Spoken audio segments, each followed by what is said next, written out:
Hi everyone. Welcome back to another episode of Kotak Konversations GCC Spotlight. GCCs in India have transformed from cost arbitrage centers to now value added centers. Who better to unpack this than a leader who has led this from the forefront in managing the performance standards in India? I'm Vishal, Head for Multinationals and New Age Banking at Kotak Mahindra Bank, and I'm thrilled to have with me Mr. Avinash Sankhe, Director of Global Performance Centers at Bureau Veritas. Avinash brings with him 2 decades of experience with business process and IT space management, in addition to a decade of experience in manufacturing. Thank you for joining us today, Avinash. Thank you, Vishal, for having me here. As part of the Kotak Konversations GCC Connect, I'm excited to share with you and the audience the experience in the GCC world that I have so far. We are equally excited to have your views. Perfect. A quick message for our viewers. If you're liking our conversations, do share and subscribe.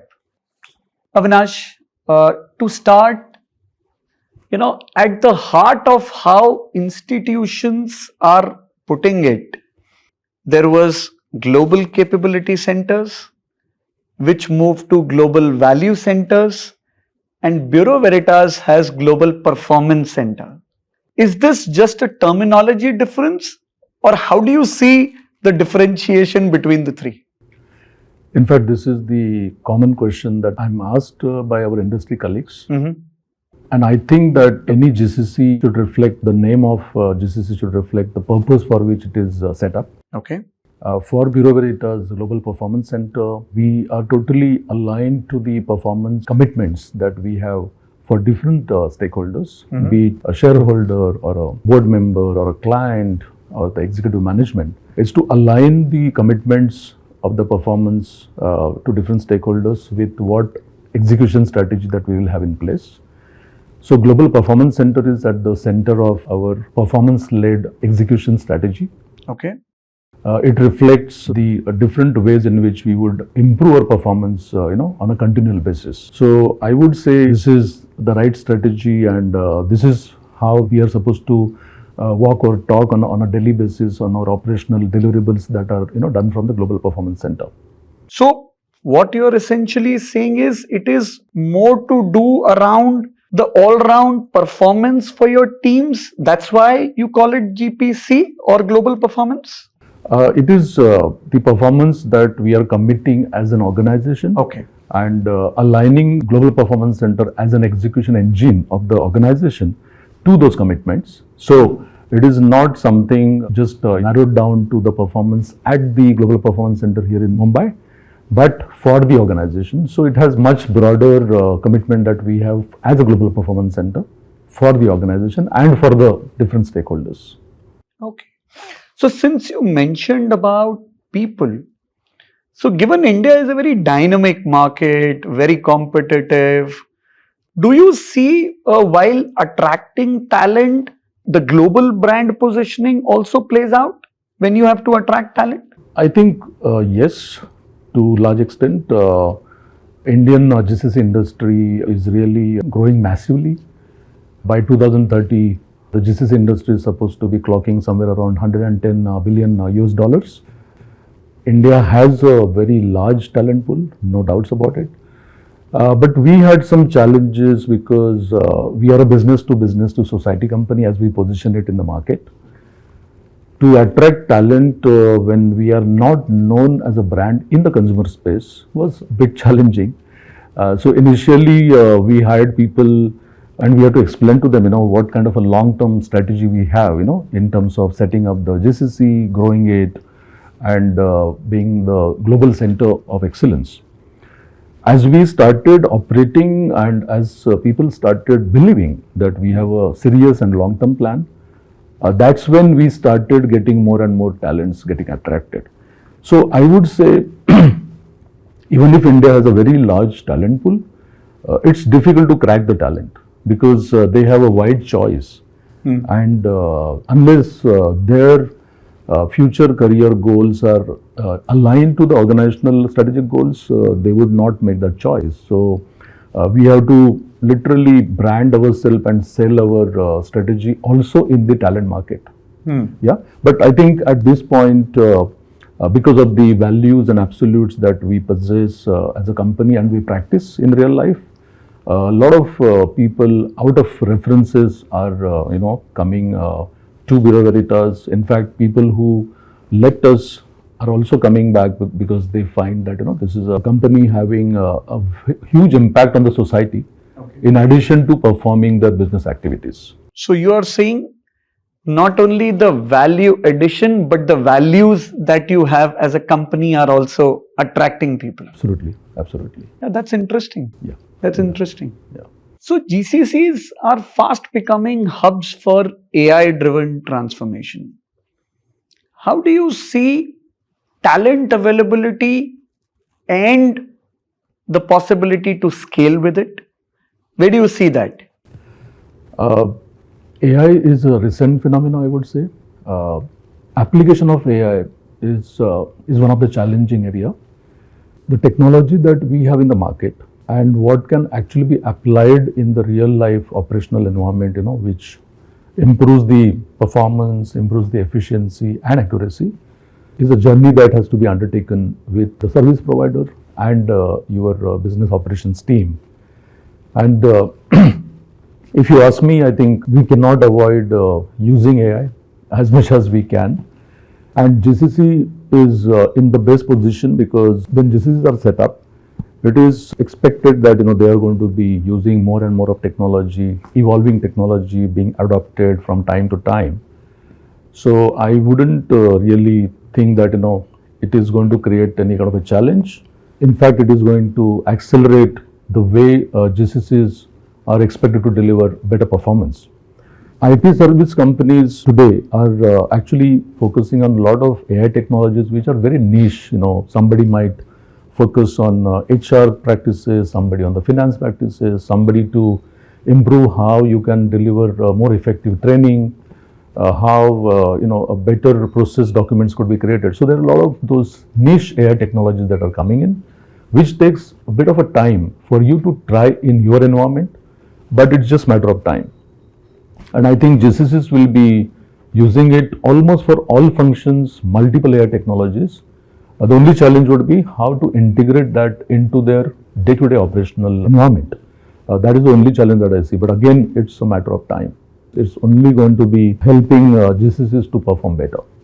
But recently, I hope you also saw there was a lot of news around AI coupled with IT services, especially for people.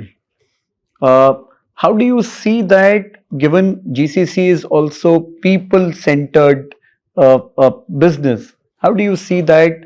Will it be a headwind or a tailwind? No, I think this is quite an interesting question, Vishal. Is it a headwind or a tailwind? And if you ask me, we are right in the middle of that journey to move this AI revolution from the headwind to the tailwind, because people obviously have apprehension. Would it really impact their job security, and would they have the jobs? Because there is a lot of noise around AI will take away jobs and all that.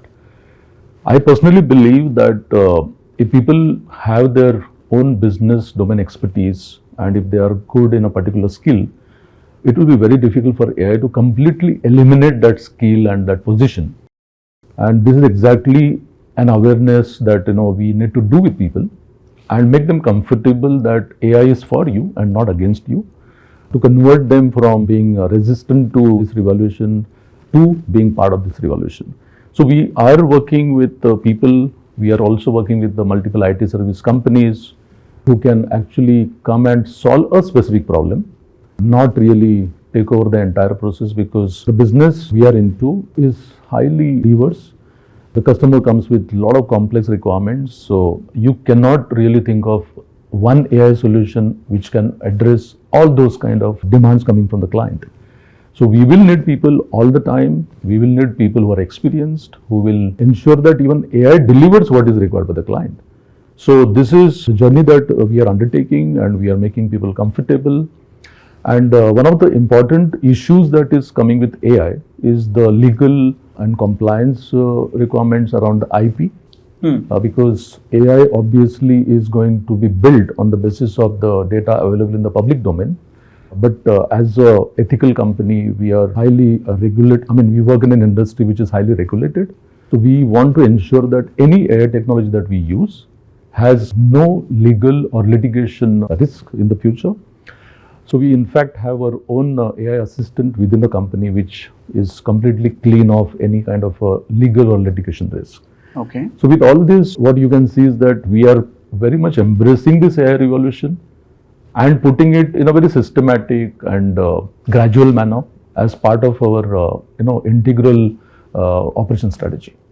No, in fact, there are lot of startups that are building use cases with AI around almost every industry. Yeah. You covered how AI is getting used in your space. Yeah. How do you see, are large enterprises or global capability centers prepared for this? I think yes. The AI startup community is a strong enabler of bringing a lot of innovation. And if I look at the entire GCC community where we have a lot of interactions, I do see that a lot of success stories and pilot deployments are there. And as I said in my previous response, there are multiple niche technologies that are coming up, and that is really going to be scalable, and it is going to create massive benefit for the GCC operating in multiple transactional domain. So I would say it is good for the GCCs and the large corporates to promote the startup community, in terms of building new innovative AI solutions. And then it is up to the corporate to see how it can be utilized in their operation. But in general, if I look at it, something which is going to create a much more efficient delivery system. If I give an example of, say, supply chain, today we want everything to be at the finger touch. Yeah.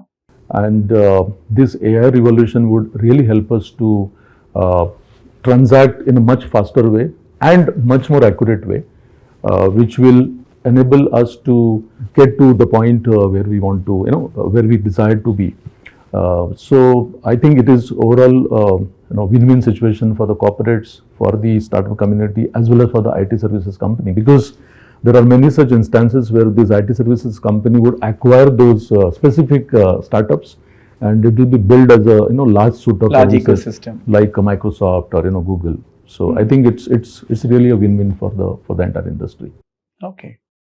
So in some conversation, your industry, which is built around testing, inspection, certification, which is a lot dependent on physical and technical strength. How do you see the global performance center for you adding value in a physical and technical mix? Wow. I think I never thought this kind of questions will have to be answered. The testing, inspection, certification bodies are supposed to work in a very impartial, ethical, high integrity environment, because it has a very different role to play. We call it as a business to society company. So different regulators having different requirements, different industry players, providing different services, different suppliers, being part of that ecosystem. So we have to deal with multiple types of clients, and the expectations are very different from the regulators to the industry players and the supply chain community. Yeah. So as a global performance center, the first and foremost expectation is to understand this whole ecosystem very well. And some of the demands of this ecosystem are going to be how soon you are able to provide a customized solution using the most qualified resource available in the shortest possible time at a particular geographical location. So when we talk about physical delivery system and the technical decision making, the Global Performance Center has to play a very important role in creating a very strong platform where all these requirements are going to be managed in a very efficient manner and in a resilient manner. So Yes, it appears to be very difficult, but over a period of time, we have been able to mature our processes, get better understanding of business, a lot of client suggestions, working with multiple partners. That has helped us to build a much more reliable and consistent kind of delivery system, and that is really going to get better, is what I believe. So, in totality, Global Performance Center is really performing its role to be the real business partner of our headquarters. And this is one of the reasons why there is a lot of focus and investment that is happening in terms of the new talent, new processes, and I'm very optimistic about the way things are going about it right now. Okay. So, Avinash, sustainability and ESG are becoming business imperatives. How do you see, or what do you see industries should do to stay ahead of it for that? I think we are at the forefront of sustainability and ESG business because we do advise a lot of clients in this particular domain. And what I would suggest for GCC industry to be sustainable is to understand, what it really means. And sustainability really means that the skills that you have, how they remain relevant in the future, and the skill that you are building is going to be sustainable, and it is going to deliver the results that are desired. So from my point of view, there are a lot of preparation that is supposed to be done for how you would be able to integrate with the future strategies of the business. And if I were to speak about Bureau Veritas and the Global Performance Center, then we very closely work with the executive management. In fact, we have a strategic program called Leap 28, which is actually to align with our 200-year-old completion in 2028. And we have a lot of programs where we want to really deliver very high growth and very good profitability and very good returns to the stakeholders. And as part of that, we are working on multiple operational programs, growth programs, technology programs, so that we are going to create much more scalable business which can deliver services at much agile rate. So, I think this is something that could be applicable to any industry to understand what is there in the minds of the executive management team and start aligning your entire GCC practices around it. I think that is a simple formula to be sustainable. And coming to ESG, there are a lot of KPIs which earlier there used to be standard KPIs which any GCC would have to follow, mainly the quality, the efficiency and all that. But now the demands are much more broad-based.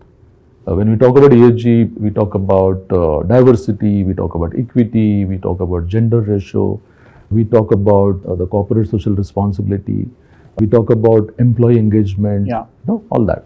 So it is a 360-degree performance measurement that we should be doing as a GCC, so that the leadership team doesn't have to preach or coach the GCC entity as to what they are supposed to be doing. So I think it's more about preparing in advance on all this, what is going to be inevitable, than having to be told, what needs to be done. Okay. So I was going through, your Global Performance Center, as per the group, is a key growth engine for you. How do you see capability centers becoming a key growth engine for enterprises across? Yeah, I think this is a very interesting question, and I really love how the Global Performance Center is actually integrated into our core long-term strategy. Okay. As I mentioned in the beginning, we are going to ensure as a Global Performance Center that performance-led execution, which is our long-term strategy, is really going to be practiced by each one of our colleagues. In terms of the growth, we are expected to contribute in multiple different areas, be it a sales or marketing function, which involves, how we are going to define the sales performance related standards, as well as how we are going to promote our brand in the market, how the creative engine can deliver the most appealing kind of messages from here, to the operational delivery, where we are creating a very reliable and consistent deliverables from here, Okay. to the finance where we are supposed to maintain the healthy cash flow and also carry out all financial activities as per one of the absolutes that we have, which is financial control. Mm-hmm. So if I look at it, and as I mentioned in the very beginning, Global Performance Center is totally aligned to our global strategy, and we want every activity that is performed here to be totally aligned there. And we do a lot of benchmarking exercises and calibration exercises to see that we never go off the track. Mm-hmm. And one of the very interesting part which helps us to stay on track is how closely we work with our head office or our operating countries. And we have very good way of managing any kind of difficult situations through intervention of the right people and with the right communication strategies that we have developed. So I would say in totality, we are quite ready for all the growth targets that we have been looking at, as I mentioned about the 28th long-term strategy. And I'm highly optimistic that Global Performance Center is going to be living up to the expectation or probably deliver more than what is expected. So essentially what you're saying is the India capability centers alignment with the global culture, global vision will take these capability centers as the integral or the central focal point of the enterprises. Absolutely. Yeah. That's interesting. Yeah. So what do you see as the new exciting trends that are developing or coming in this space? One of the very good characteristics of GCC industry is that you have immense possibilities of bringing a lot of improvements, innovation. You can challenge the status quo of how the business is operating, for years. And the executive management also takes those kind of suggestions very seriously. So GCC industry is quite blessed, I would say, in terms of the opportunity as well as the seriousness with which their inputs are considered by the top management. And a lot of exciting things I see as far as this industry is concerned, where other than what transaction services that we have been supporting on multiple functions, there are a lot of building interfaces which are going to be more efficient, building multiple cross functions. That is one very exciting opportunity that I see, because GCCs usually operate with end-to-end business vision. It is in a very good situation to look at the overall holistic picture and suggest in a very precise way where the improvement should happen, what are the blocking points and how they could be unblocked. So the areas that I see as exciting are how you could re-engineer the process. So people who would be good in discovering the process and suggesting some re-engineering ways. Obviously the technology becomes integral part of that. So you can re-engineer the process by simplifying it, or you can re-engineer by using some technology. There are a lot of global programs that are supposed to be managed by GCCs, because a lot of global roles are also now moving to GCCs. So that is also a big opportunity, which means the skill that is going to be in high demand is going to be how the program management, project management works. Risk management is another area where those professionals can find a lot of opportunities in this particular segment. AI, we spoke about it. Yes. Yeah. And AI, how it can be used in a specific domain. Let it be in a marketing domain, or let it be in a business analytics domain. And these are the hot areas, I would say, where there's a lot of demand from the clients. Then execution excellence, that how can I deliver services first time right? Okay, because this is one of the concerns that are coming from the advisory community within the GCC, that people's focus is more on doing more in a shorter time. But delivering something that is a transaction delivered with a high quality is one part of it. This is more an explicit expectation from the executive management. But the implicit requirement is that even how you prepare your plans, how do you communicate with your stakeholders, even that has to have a high quality. It should epitomize the professionalism that the GCC represents. It is not simply about telling something to somebody, but with complete context of the business, as well as having full understanding of the impact it will create, after that communication is released. So there are many those critical thinking skills that would be in high demand. And that excites me because if you look at today's GCC trend, there are more and more of research and development GCC centers being set up. Okay. Which means that the top corporates have started believing in the serious skills that Indian talent possesses. So going from transaction services to R&D services, you can see that we are actually getting into those high value, high impact areas. And that really excites me. And when it comes to my own organization, I can see that we are moving to very, very critical kind of roles which are being supported from here. And one of the very interesting outcome of this is that we are able to see now how the work that is done from here or the contributions done from here is actually impacting our overall organizational performance. Okay. Yeah, so that I think is an interesting part, an exciting part about GCC industry. No, I also agree. Actually, they've now become a lot of industry agnostic, value added centers.